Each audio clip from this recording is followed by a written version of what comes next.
Do not adjust your TV sets. Do not adjust your TV sets. This is Neil and Ty. We are taking over the Villa View tonight. Dan Bardell, unfortunately, can't be with us tonight. He's on an assignment. As I said, there's rumours that he was kicked off because of his tirade after the Man United match, But no, I'm joking. He's banned, yeah. No, we're only joking. No, unfortunately, Dan can't be here tonight, so he asked myself and Ty to step in, and we were only too delighted to step in when we heard that it was going to be Everton and Villa, and we thought it was going to be a rip-roaring game like the first game, but it turned out to be a 0-0 draw. But listen, 0-0 draws at this time of the season, when things weren't really eventful. I'm okay with that. But Ty, what did you make of this game? What did you make of the game today? Was there any massive, real big talking point to you that really stands out from the game? There's one thing we should touch on before we get out. There's not a fat lot to talk about during a board draw. But Emi Martinez has finally, after the last few games, we've come close, has finally matched Brad Friedel's clean sheet records of 15 clean sheets in a season. In his first season at Villa, mate, just showing that he is definitely the signing of the season for me. So, of course, King Jack back, mate, it's, where do we start? Yeah. But Emmy, mate, I'm over the moon for him, to achieve that in his first season. Especially when we've had a rocky second half of the season, I'm over the moon for him that we've done it. So yeah, great, mate.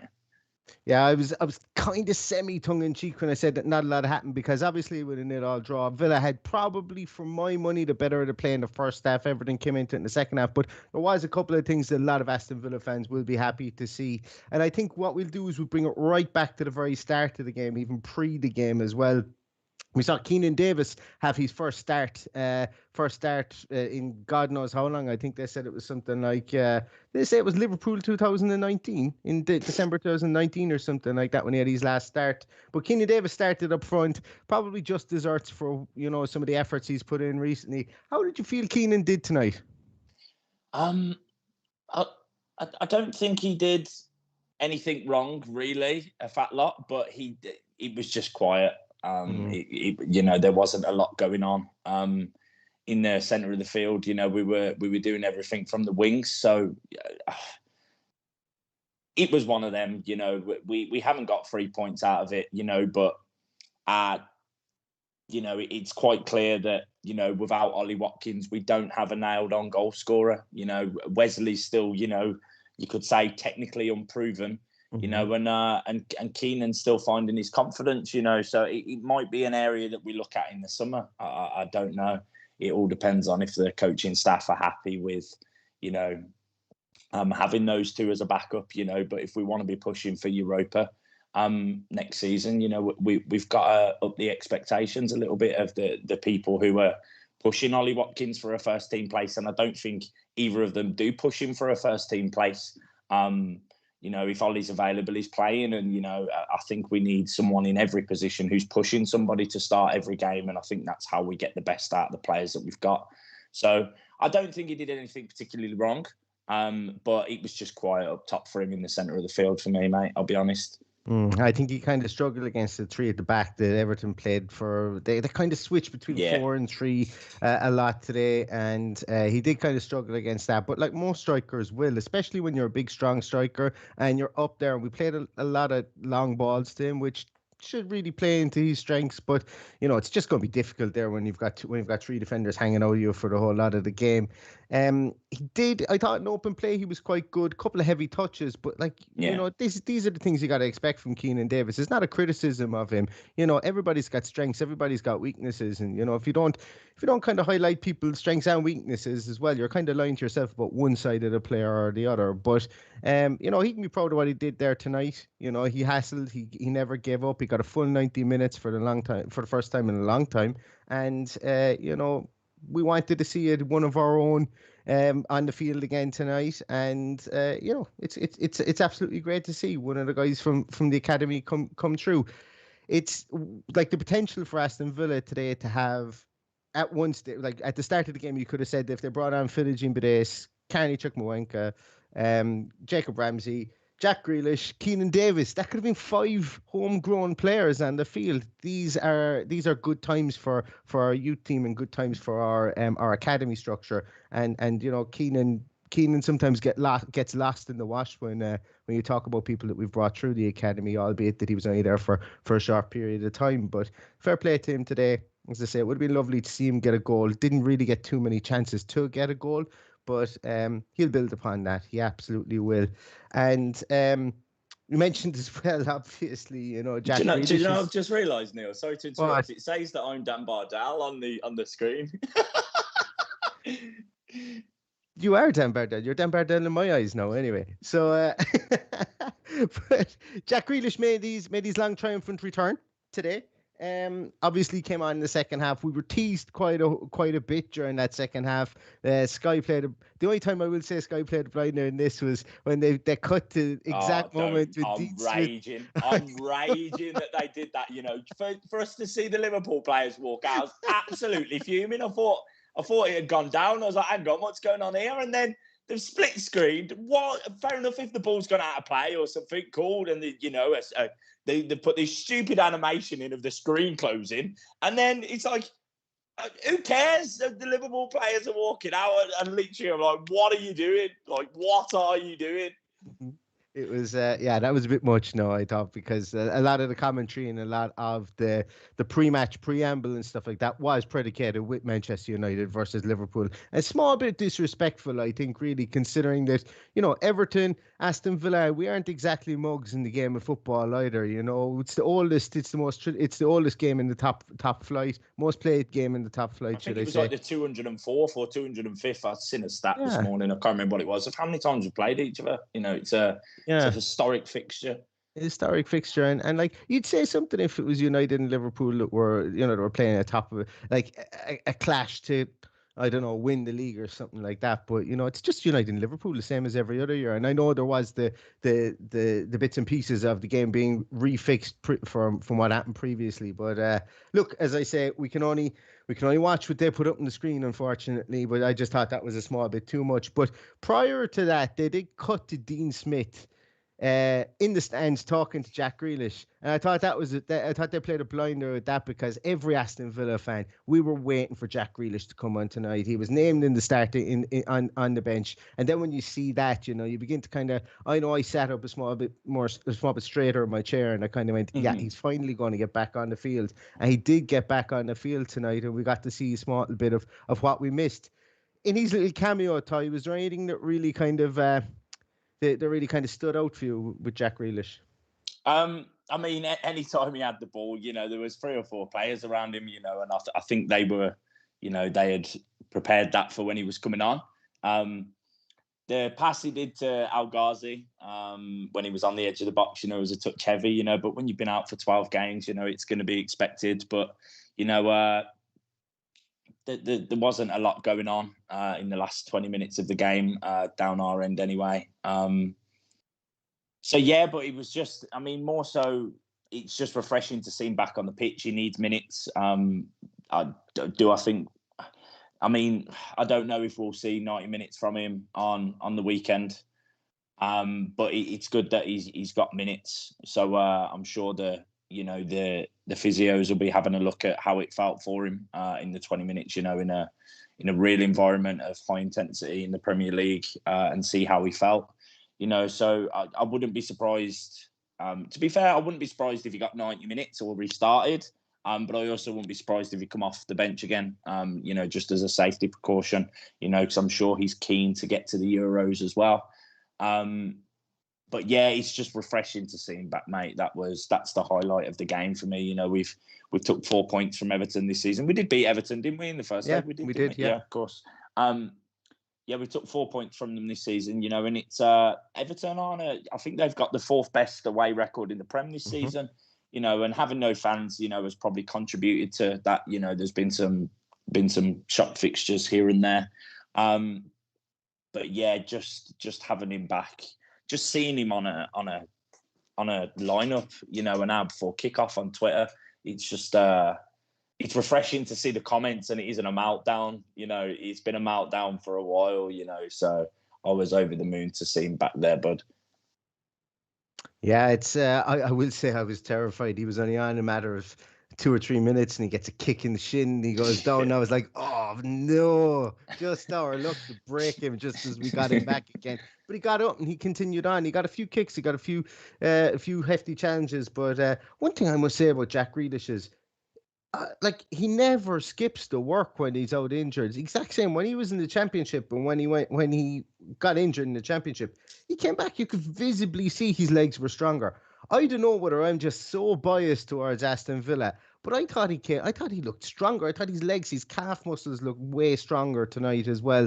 And I don't know what he is. He's just like people.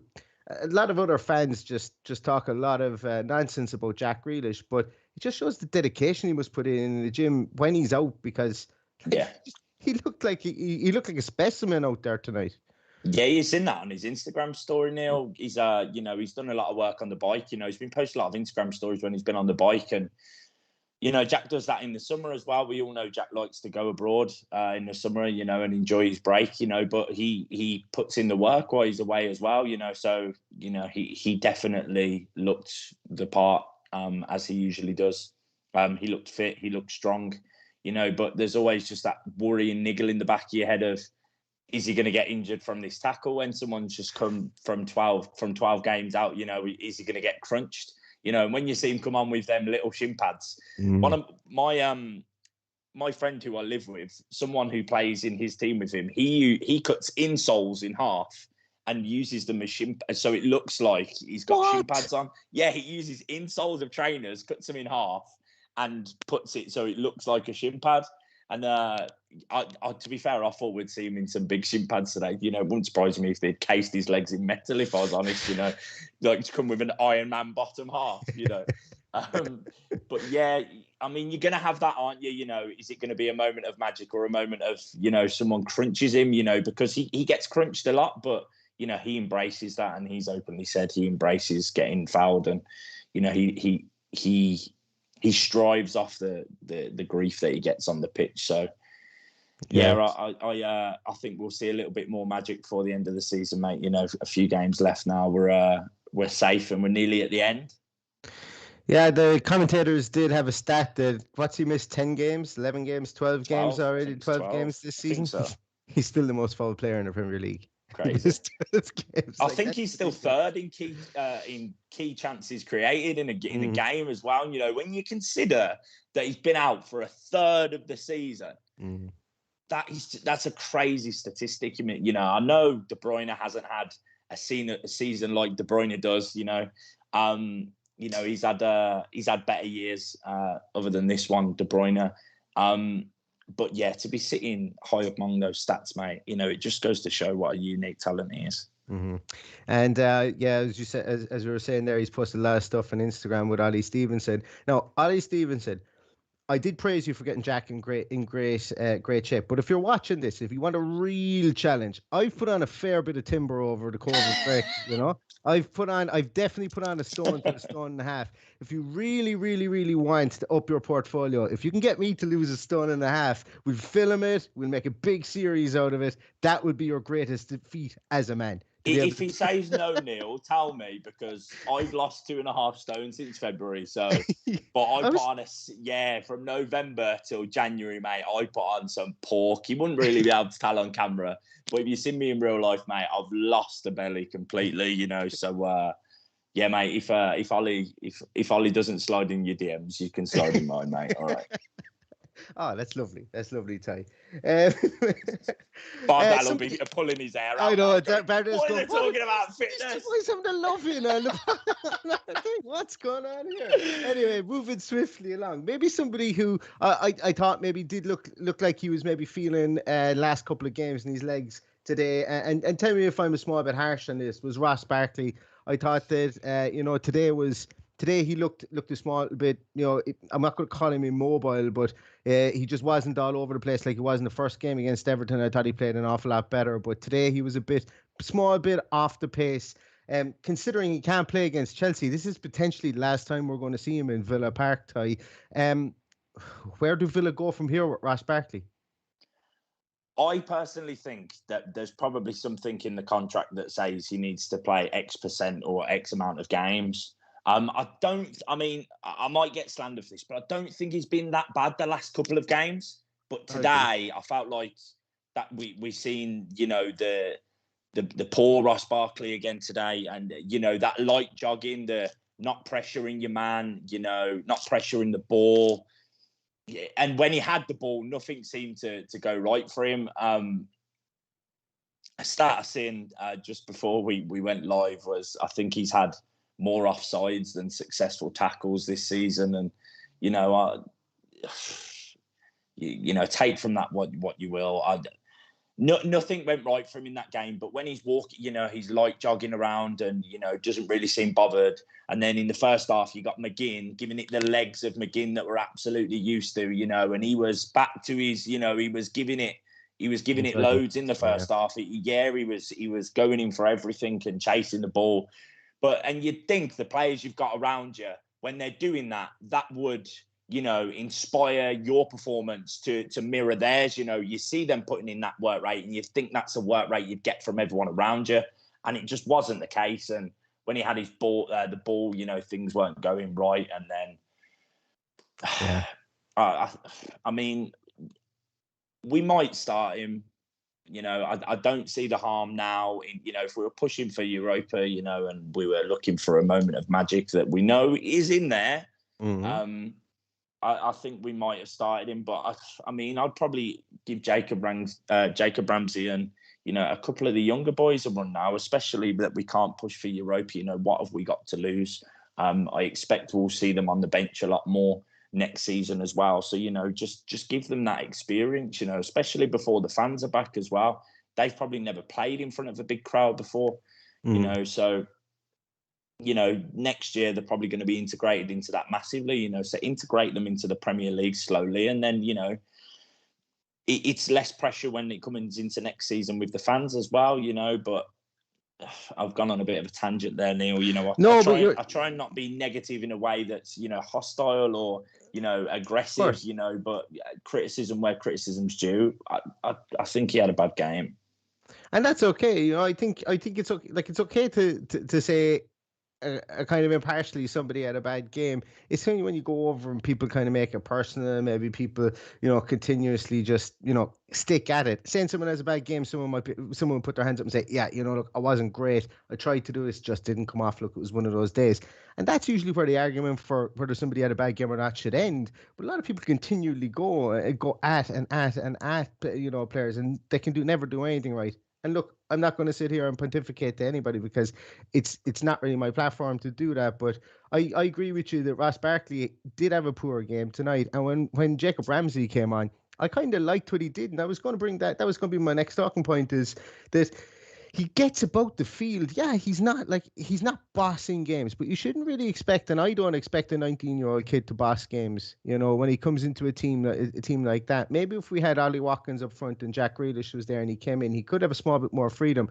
But what do you see from Jacob Ramsey? What did you see from him tonight? I thought there was a lot of action in him tonight. Yeah, I think we've seen some legs from him, and I think, as I said, when I was referring to Ross, we see the work rate of the players around you, and we needed some fresh legs in the middle of the field, because Ross just wasn't, and you can see that he's frustrated when he goes off the field, but personally with the work rate of Ross, I don't think, he has anyone to blame but himself. He's in control of his work rate.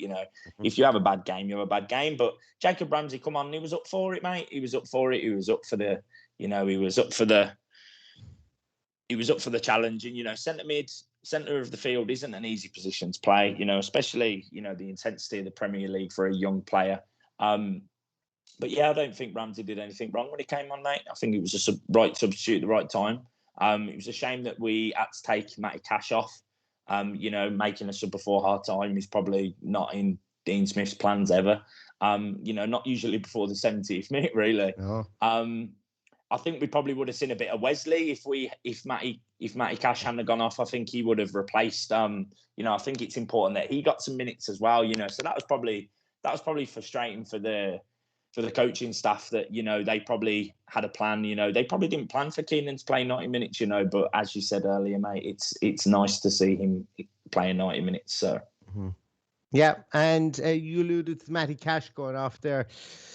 I don't know whether it's a reoccurrence of his previous hamstring injury that he got earlier on in the season. He's only back, 4 games, maybe 5 games, and he seemed to go down. It seemed innocuous enough. He just seemed to kind of sit down himself. I didn't see exactly what happened, but he's going to be a key miss, I think, because we controlled the ball an awful lot in the first half. And one stage, I think we had a 64 or 65% possession of the ball. And a lot of it came from our fullbacks there because they were providing very, very good outlets.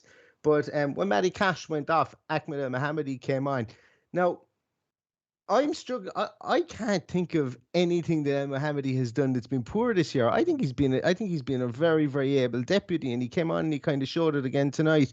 But do you think that maybe Dean Smith uses this, like we were talking about Jacob Ramsey? Do you think he uses this as an opportunity to blood Kane Hayden Kessler, based probably on what happens tomorrow night in the semi-final? Absolutely, yeah. And I think if they go through, I don't think Dean will take them off that run. I think the cup run's important to their confidence and their experience more so than anything. It's an exciting time. And, as much as he probably wants to get Premier League minutes, he's worked hard and been part of that team that have got them that far, So I completely understand why you'd keep him, going for that trophy, because that's important. He's worked hard, and I think it's important to show people, especially in football, if you've worked hard for something, you should be rewarded, So when the younger lads are doing so well, I think it's important to keep him on the right track. But I don't personally think, on a Europa push, he'll be back up next year. I think we'll recruit elsewhere once Elmo's contract's out. I don't think he'll be. You might see him in a cup run, but I don't think he'll be back up for Cash next year. No. And look, he's one of these players that I never got the dislike for him. I never thought he was particularly ever bad. I always thought you got 100% guts and glory from him, and he'll definitely leave with a pat in the back from me anyway, because I just think he had something, and he's had something in this league for quite a long time. He's had longevity for a player to come into this league from abroad as a relative, well, not a relative unknown, absolutely as an unknown, brought into the league, and to be able to kind of span the time that he has in the league, because of his versatility and his work ethic on that right hand side. Like, to this day, he's put in some of the best crosses I've ever seen. From that deep cross, that deep line cross that he does. Yeah, like that to Trezeguet in the last kick of the game in the cup. Yeah, in mate. He's been a great servant to us, Neil, an absolute great servant, and he's one of those players that I'll miss, but I understand in the direction that we're going. He probably hasn't got the legs for 90 minutes every week, especially in the intensity of that league. It wouldn't surprise me if he ends up in a league similar to Kodja, maybe in like the, over those ways. But yeah, he's one of those players. Who I'll miss. I'll really miss. But I understand why it's time to move on. Yeah. Like Alan Hutton. There's we're absolute club legend, and what he did against Blues will never be forgotten. Another great servant of the club. But again, it's one of those where you understand why it's time to move on, and it's just the end of an era, isn't it? But it's an era in the right direction. If we were losing players because we were getting worse and they were too good, then fair enough. But it's only positives coming out of it. It's one of those, like, thank you for everything. But, we're both in different places now, so I will miss him, Neil, I'll be honest. Yeah, Father Time is undefeated. I think that's what they say, and Absolutely. And that's a fair comment to make from him as well. But has been a great servant to the club up and down through the 2 divisions that we've been in. I'm going to touch on the other full back as well for a moment, because, like I said there, that I can't remember Elmo doing anything outrageously bad. I genuinely can't remember the last time Matt Targett did anything that was even below a 7 out of 10. He's been immaculate all season, and he was fantastic again today. He got into the back post at one stage to stop. Was it Calvert-Lewin? I think it was Calvert-Lewin. A ball came across the box, and he got in there at the back post, and he's just been so good. And like, I can't. for me, he's been my player of the year for the team. He's been my player of the year. Jack would have obviously got it, but Jack was out for 12 games. I think Matt Targett, there's nobody in the team that's had a more consistent and a more error-free year. But what do you think of him, Ty? We're coming towards the end of the year now. What would be your summation of Matt Targett so far? I mean, he would definitely be in contention for player of the year. I would 100,000,000% say, in my opinion, of course, that he's most improved on last season. I think he's been, I'm not saying he was overly bad last year, but we were rocky at times and give away stupid points and goals last season. But I think that back four collectively, we've had a few errors here and there. It happens, but I think collectively, Targett. We'll stick on the subject of Targett. I just think the back four have been outstanding. I think Matty Cash's first season in the Premier League's been outstanding, apart from when Phil Foden's coming towards him. Phil Foden has ram rings around him in both games. But apart from that, I haven't really seen anyone. The back four have just been so improved on last season. Didn't we go from, I think we were one of two teams who didn't keep a clean sheet. Was it away from home or at home? I think it was away from home last year. I think the other team was Mallorca in like the top 5 leagues, and it's like, that's a crazy stat to say that we just got our 15th clean sheet. Which is nearly half of the games when you look at it. So collectively, the back four as a whole have just been outstanding, and Matty Targett's just been a massive part of that as well. So I think we'll end up keeping the same back four next year. Unless Mings moves on. I don't think he'll move on, but when you sign in for Rock Nation with your agency, their goal is to give the players the biggest contracts that they can get, so I'd be happy with the same back four next season, I'll be honest. I think it will be the same back four. I don't know. I think that there's something different about this Villa team, and I think it's came with Dean Smith. And I didn't actually plan to talk about this, but I think I will, because Dean Smith has brought a kind of a family nature to this team, a togetherness, and you see it. You see the likes of McGinn. He's brought in characters that are. I can't think of the right word. The first word I was going to come to was wholesome, but that's not the word I'm looking for. They're kind of inclusive players is what I'm trying to get at here. They're all kind of guys who want everybody to I suppose to prosper as a group, as a team. They're team players, I think is what I'm trying to say. And I don't think next year we're in danger of losing Tyrone Mings. I don't, but like a lot is made of Jack Grealish maybe potentially wanting to go on and play for somebody else or play for somebody in the Champions League. There may come a time whereby that might be a Tyrone Mings too. There could be an exodus, but I think the team is on an upward curve.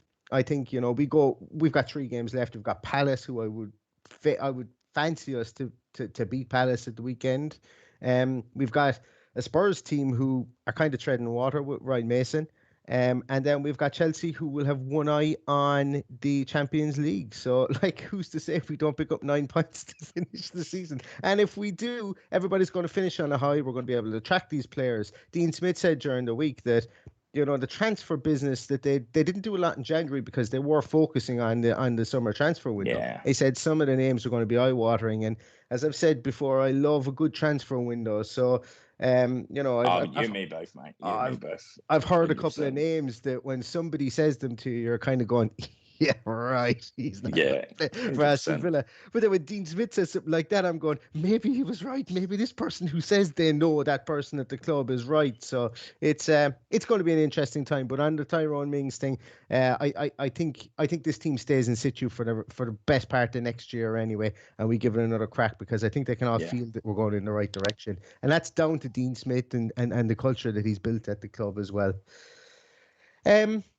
Yeah, I just realised I've got Emi Martinez written down here. We started off with him as well, and I realised I just completely brushed over your praise of Emi Martinez at the very start. No, it was because we had some audio problems at the start where we had spoke about Emi for 5 minutes, and then we had to restart. So it was kind of like, well, do we repeat ourselves again? Yeah. But yeah, if you want to tell him again, mate, you carry on. Yeah, I just think he was. I think he was fantastic. 15 clean sheets, mate. I mean, it might not seem like a big deal, but look at this time last year.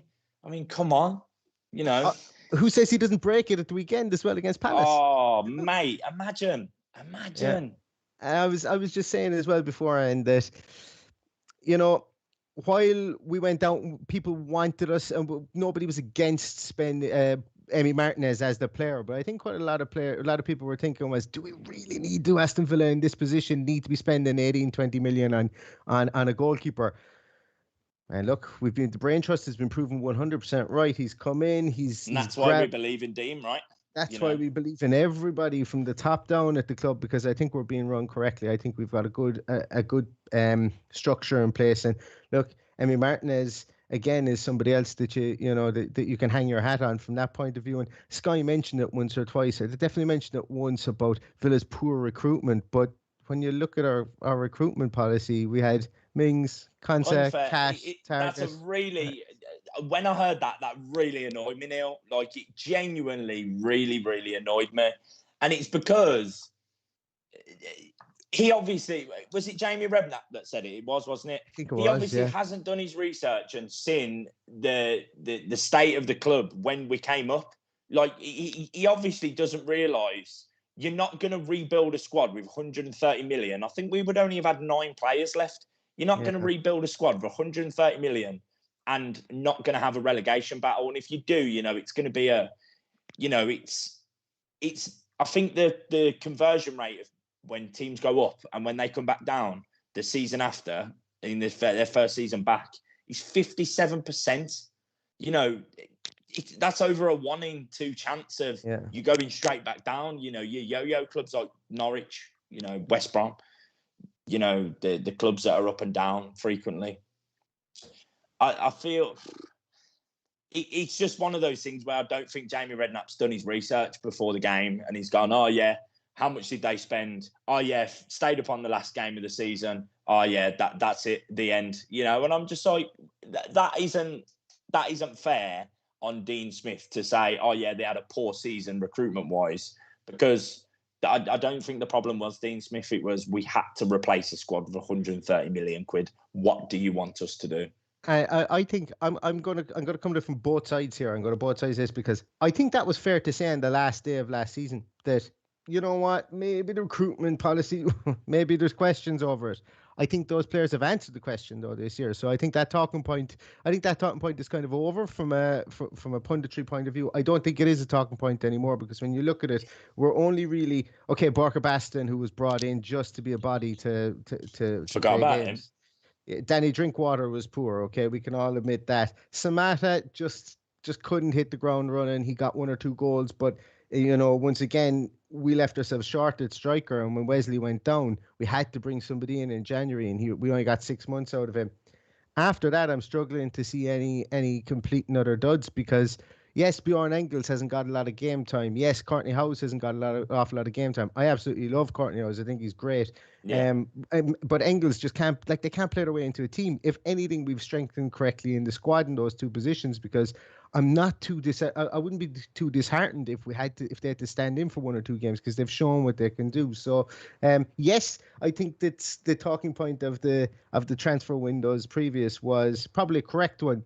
But it was up until a point when it became disproven. And I think now it has been disproven, given that the majority of the players, take Ollie Watkins and Matty Cash out of it, the rest of those players were the players that were more or less brought in by Dean Smith last season or the season before, and by Tash the season before as well. So, and I think that's what a lot of people kind of grab onto. And I was guilty of it as well. I really was guilty of it as well at the end of last season, whereby I kind of said, oh, maybe Patash didn't do a great job. 8 games into the new season, I was like, oh my God, I wish I could go back and erase all memory of ever saying that, because how wrong was I? Because they're the same players again. But look, as I say, it's probably, look, we follow Villa, we look at Villa, we're like, I'm on Twitter 20 to 24 hours a day trying to research Villa stuff. It's mad. Jamie Redknapp might look at it an hour before the game, so I can understand why they say it, but it still does annoy me. It still does annoy me when they do say it. But especially when you know different, right? That's it. That's the most annoying. You're like, hang on, that's not right, mate. And you're a pundit. You're getting paid here to talk absolute trash. So yeah, mate. But it's just a defense mechanism, isn't it? That's all it is. We always defend the club. That's it. Yeah, that's it. And that's probably our downfall too as well. But we've probably gone on way too long. I've got no timer here. I don't even know what time we started. But listen, this has been an absolute blast. I just want to say this, and thanks very much to Dan Bardell for asking the two of us to do this. I know he would have loved to be in here as well. Also, this is sponsored by Purity Ale. Just before I forget it, Purity are obviously great sponsors of the Villa View, and I don't have any. I actually have a few cans of Purity around the place here somewhere, but I just can't get my hands on them to do some product placement. But yeah, as I say, there is the Villa View do have a code for Purity Ale. I'm sure they're going to tweet it out afterwards. I can't remember off the top. It'll be in the description. So the discount, I forgot it as well. I should have asked Bardell before the game. To be fair, I knew you were going to mention it then. I was like, okay, we've definitely forgot something here. The discount code for the Purity Ale will be in the description, and you can get yourself discount code on the Purity Ale. So head over to their website and get yourself a keg of that ale goodness. I will actually give an anecdote about Purity Ale. At Christmas, I had an absolute stockpile of it, and I took it to one of my mates' house. I gave some to my mate as a present, and he's a Liverpool fan. And every single weekend, like I must have given him maybe about 40 cans of it. Every single weekend, he'll sit down or when Villa are playing, should I say, sit down. He'll have a can of Villa beer, and every single time he says, "This stuff is absolutely unbelievably nice. It's just so easy to drink." But yeah, so I'm trying to convert Liverpool fans with Purity Ale, and we'll see if it works. But yeah, listen, look, Aston Villa, they'll all draw today against Everton, up to 49 points, I think now, in the league, on our way to over 50 points, which is a milestone for this team. I am quite confident that we get there at the weekend against Crystal Palace. I'm sure the guys are going to be back with you again for a preview of the game later on in the week. This has been a blast, Ty. Thank you so much. Yeah, I've enjoyed myself, mate. I've enjoyed myself. Real Dan Bardell will be back next week, not the imposter one that it says I am down here. Absolutely, yeah. But it's, as I say, it's been an absolute blast. Thank you so much to the lads for asking us to come on. And I suppose all that's left to really say is up the Villa. Up the Villa.